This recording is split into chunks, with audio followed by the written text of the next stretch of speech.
Hello, so ito yung reading natin for the sign of Virgo, Sun, Moon, Rising, Venus, Jupiter, Virgo. Take only what resonates. For those of you na gustong pabok ng personal reading, doon na lang sa sa aming Facebook page. Nandyan po yung details sa aming um, details sa baba, dyan sa baba ng video na to. Okay, let's start. If you're willing to wait, guys, meron tayong waiting sa magpapabook ng personal reading. Recorded reading yung aming ginagawa, yung aking ginagawa. Okay. So anyway, what do we have here for the sign of Virgo, Sun, Moon, Rising, Venus, Jupiter, Virgo. Okay, thank you, Spirit Guides, Angel Guides. Words do hurt. Sometimes I wonder if you care. Okay. So I feel like, 13, I don't know, pero yung unang pumasok sa isip ko dito sa 13, number 13 is like friends. I don't know why. Pero maybe you're dealing with a friend, or recently lang. O kung hindi man friend, it could be someone na tinuring mong kaibigan na parang recently lang nagkasakitan or nasaktan ka sa mga sinabi niya or sa mga news niya. Kung hindi man kayo mismo yung nagkasakitan ng friend na ito, it could be yung mga binalita or sinabi niya sa'yo. Okay? And you do have your words. Sometimes I wonder if you care. This is regarding the person that you're dealing with. Yan, yung iba nga friends, yung iba love related na parang um, feeling mo wala siyang pakialam sa'yo, itong person na to. And ngayon, you do have your happiness is my priority. I want a fresh start with you. So, yung iba sa inyo, nagfo-focus ka sa sarili mo, sa mga bagay na mas makakapagpasaya sa'yo. So, if this person, hindi ka niya na, kumbaga parang hindi ka na, hindi, wala kang ni-honey-ho dito sa person na to, na parang wala ka na munang pakialam sa kanya ngayon. Kung ano yung mga bagay na makakapagpasaya sa'yo, doon ka na muna. And I feel like, hindi na importante sa'yo ngayon um, kung ano yung mga sasabihin niya, kung whether mag-message or makipag-communicate siya or hindi. I feel like for you, ang focus mo ngayon is mga bagay na makakapagpasaya sa'yo. And itong person na to, manandun yung, kasi number 13, kung hindi ako nagkakamali, pero pwede ako magkamali, ito yung isa sa tinatanggal, or ito yung tinatanggal na floor sa building. I'm not sure if it's 13 or 14, honestly. Pero meron yung sa isang building may tinatanggal na floor, and kung hindi ako nagkakamali, that's number 13. Anyway, ito yung nagpapakita sa aking message. And so nakikita natin dito, you're removing this person sa buhay mo ngayon, and maybe you're thinking about it, na parang this person no longer exists. Okay? Ganun yung energy. Kasi nga, pwedeng may mga naiparamdam siya sa'yo, may mga expectations ka na hindi niya na nagawa, or parang ayaw mo na mag-expect, parang ganun, dito sa person na to. So, kung ano na lang yung makakapagpasaya sa'yo, doon ka na lang. And for the person that you're dealing with, you do have here, I am absolutely in love with you. Okay, and I want you to choose. The energy here is, etong person na to, hindi siya communicative. Okay? Hindi siya communicative. And I feel like itong person na to, gusto kanyang, alam mo, the word is I want you to choose. But I am reading something else. Hindi yun yung nakikita ko dito eh. Parang nag-i-scramble yung words, and it's showing me another word, another group of words na hindi ito yung message. Wait lang, guys. Okay. Imagine yung sa may, I don't know if you're familiar dun sa Harry Potter. Hindi rin ako masyado. Familiar ako pero hindi ako nanood ng movie or ng series nila, whatever. And parang meron doong book na nag-iiba-iba yung words, di ba? Parang ganun yung nakikita ko, nag-rumble-rumble siya, nag-iiba yung nakasulat. So what I can see here is, I want you to choose, pero ang nababasa ko is, I want to choose you. So itong person na to, parang gusto kanyang i-choose or gusto kanyang piliin. And I feel like there's choices. There's choices. There's another person na involved dito. Pero yung love or yung emotions is mas nararamdaman natin sa'yo. Pero as you can see, the color here is color blue sa side mo, which is signifying ito ng peace. You know? So, yung word dito or yung message na nakukuha ko is gusto mo ng peace dito sa connection ninyo ng person na to.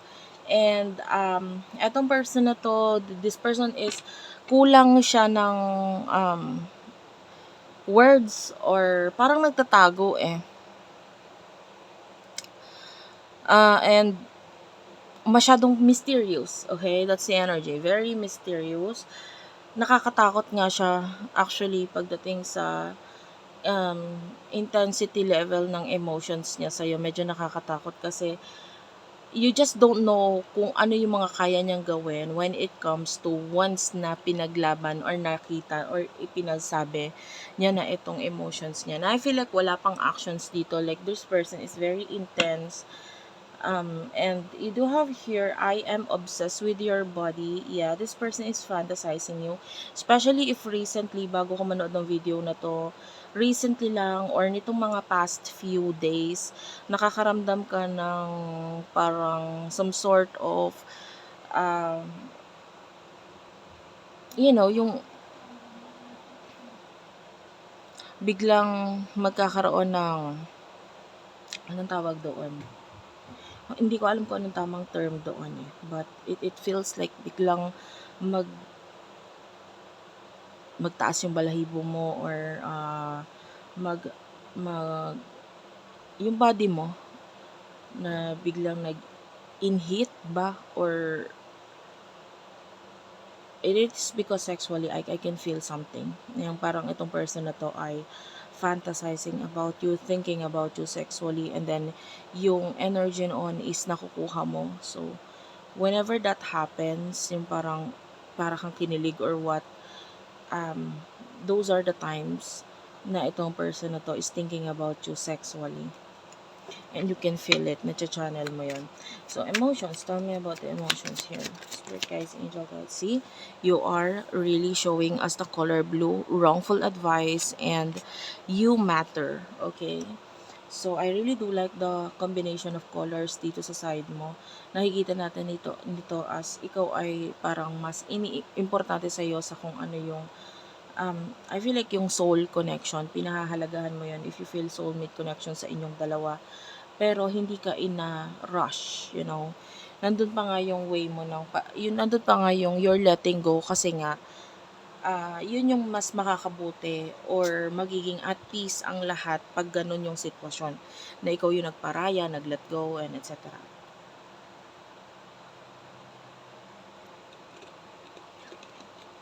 And it is because might be yung person na to, yeah, you have so many options, you have so many choices and options. So, I feel like alam mo yung mga choices or whatever sa kanya.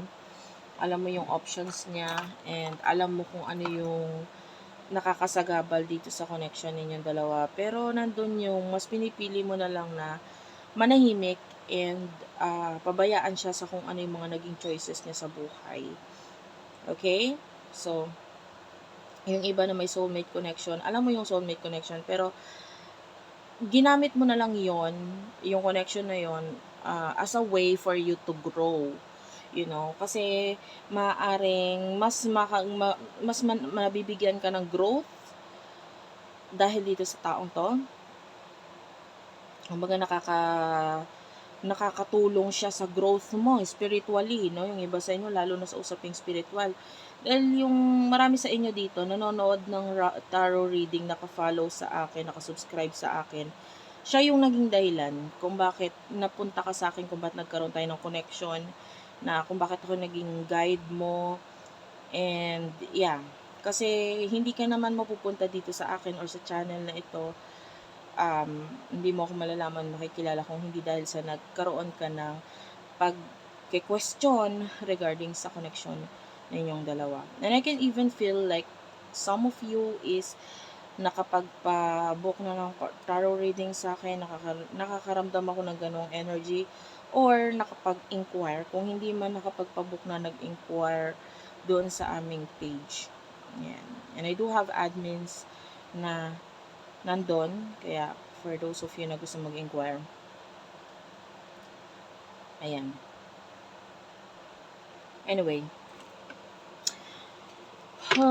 for your person, emotions ng person na ito for you. Alam mo yung supposed to be talaga, hindi na ako mag-accept ng mga readings, but then my spirit guides keeps on pushing me na hindi, isingit mo sa schedule mo yun. Parang ganon. Parang, bigyan mo ng time yun. Pero ilang beses ko yun hiningian na sana, kasi gusto ko mag-focus sa negosyo. Negosyante po talaga ako, no? Para doon sa mga nakakaalam na dyan. Yung iba, hindi nila alam. Hindi, mga nasa 3 yung negosyo ko po, na walang kinalaman dito sa reading or sa what. Tapos bukod pa yung mga YouTube channels and other platforms. So anyway, but my spirit guides keeps on telling me, no, this is your path. Bigyan mo ng time yan. Anyway, I'm just sharing with you guys. Ganun ako ka-open ngayon na mag-open up sa inyo. Kasi I feel like minsan ka na nakapagpabook. Yung energy mo ha, minsan ka na nakapagpabook sa akin, or matagal ka ng subscriber, matagal ka ng follower. Nararamdaman ko na parang matagal na tayong laging nagkakausap. Parang ganun. Spiritually. And I feel like, yeah, I can feel your energy. Kaya parang komportable ako sa'yo mag-open. You hurt me, but that's okay, I guess. Maybe. Wait lang.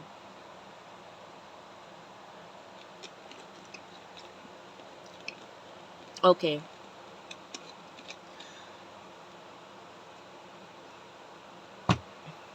Okay. So, yung person na to, nafe-feel natin yung emotions niya towards you na parang maaaring hindi mo alam na nasaktan mo siya. Pero nasaktan mo siya. Nasaktan mo siya. Pero wala naman siya magawa doon sa pain na yun eh. May ang gagawin ko doon sa pain na yun. Nasaktan mo ko, pero ano naman. Hindi ko alam kung anong gagawin ko dito. And I feel like hindi mo alam yun. It could be sa pag-uusap ninyo, or sa mga ginawa mo ng mga nakaraan, or yung iba, it could be as simple as post, or kung meron kang mga shinare sa social media, pwedeng ganon, na parang tinamaan siya doon, na kahit for you, wala lang yon, pero para sa kanya, parang feeling niya patama sa kanya yon, so ganon. Pero nasaktan mo siya nang hindi mo, or hindi mo alam na nasaktan siya. Yung ganon yung energy. And I feel like, with the maybe, ito yung, alam mo kasi, dito sa side niya, ang magpakita sa ating number is the 6 and 9. So, that is magkabaliktaran na number. So, yung person na ito is, ano siya, back and forth siya with regards sa kung ano yung gusto niyang mangyari pagdating sa decision niya. May times na, okay, I feel like this connection is okay kung itutuloy. And then there are times na parang itong person na to is nagbabago siya. And sinasabi niya na parang wag na lang kaya. Ganon. So, pabalik-balik or pabago-bago siya ng decision or ng isip. Indecisive. I don't know if you're dealing with a Libra. I can feel Libra energy. You know, those, that is the zodiac sign that are very indecisive.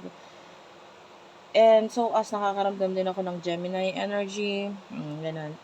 So, anyway, what is in the near future for the both of you? In the near future for the both of you. My life started when I met you and no. Okay. In the near future for the both of you. You have so many choices and options. I miss you, do you?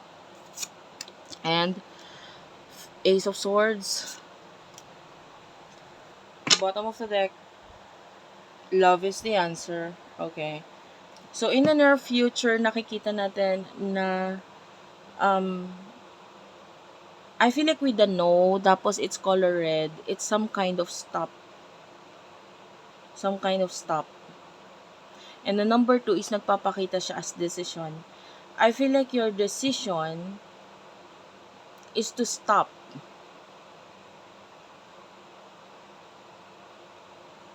Tell me about this. My life started when I met you. Yeah. You do have your, do you even see me that way? And I think we should see other people. Yeah. So, I feel like yung energy mo is your choosing the path or life na wala itong person na to. Kasi, um, you cannot choose two. Hindi ka pwede mamili ng dalawa eh. Kumbaga sa 100, nandun ka sa crossroad, you can only choose which road yung tatahakin mo. But, unfortunately, yung nakikita nating choice mo dito is, yeah, especially with the 7 and 3, when you add that up, that's number 10. So, that's like an ending. Parang ito na yung end ng road natin. I will stop here. Yun yung energy mo. And it is because, marami na unang natutunan sa kanya. And, I feel like, nag-grow ka na nag-mature ka na. And ina-acknowledge mo yung connection ninyo, pero you no longer feel na itong connection na to ay dapat pang ituloy because I feel like wala naman ikaw nagagaranty dito sa person na to. Wala ka naman pinangahawakan. And at the same time, dun pa nga lang sa unahan ng reading mo, sa main energy mo pa lang, nandun na yung pagpaparaya, nandun na yung, okay, I am letting you go because I want peace, ganun energy. And they are waiting for you. That is at the bottom of the deck. So, nakikita natin na I feel like naghintay ka rin dito sa person na to, pero hindi mo naramdaman na dadating or nandyan or magiging part pa siya ng buhay mo because whatsoever, wala namang ikaw nakukuha sa kanya na anything. Is signal or what. So, wala. So, I'm feeling like you're letting this person go in the near future. Tapos yung person mo,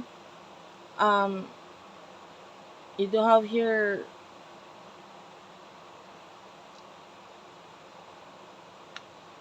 the number 6 is showing to me as a balanced energy.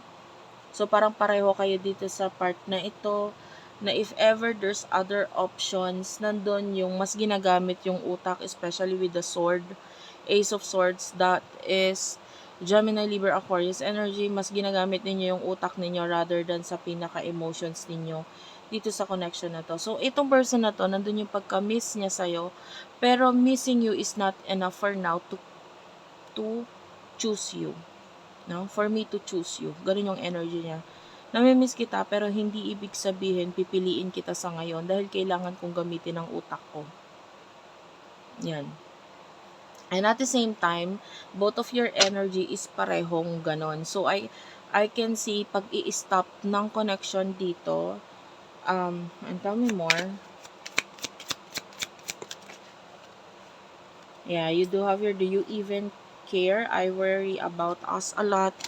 And, have I lost everything? Bottom of the deck, will you choose me? Honestly, both of you have choices to make, decisions to make. Pero one of you, hindi siya makagawa ng decision. Or maybe both of you. Ngayon, dahil hindi ginagawa yung choice na yon, isa na yun, not making a choice, not choosing is already a choice. So, kung pinipili ninyong mag-stay sa isang sitwasyon, sa isang bagay, wala kayong ginagawang actions doon, that is the choice already. And nakikita natin, pareho kayong may mga dapat gawin, may mga desisyon na kailangan gawin, pero wala tayong nakikitang actions regarding do sa decision na yon. So, kaya yung connection ninyo is nag-i-stuck lang siya sa wala. Nandun yung kagustuhan, nandun yung longing, pagka-miss ninyo sa isa't isa, wanting to communicate, but no one is making a move kasi yung choice ninyo is not to make a move. Okay? So, that's it for now. Thank you for watching. I love you all and bye-bye.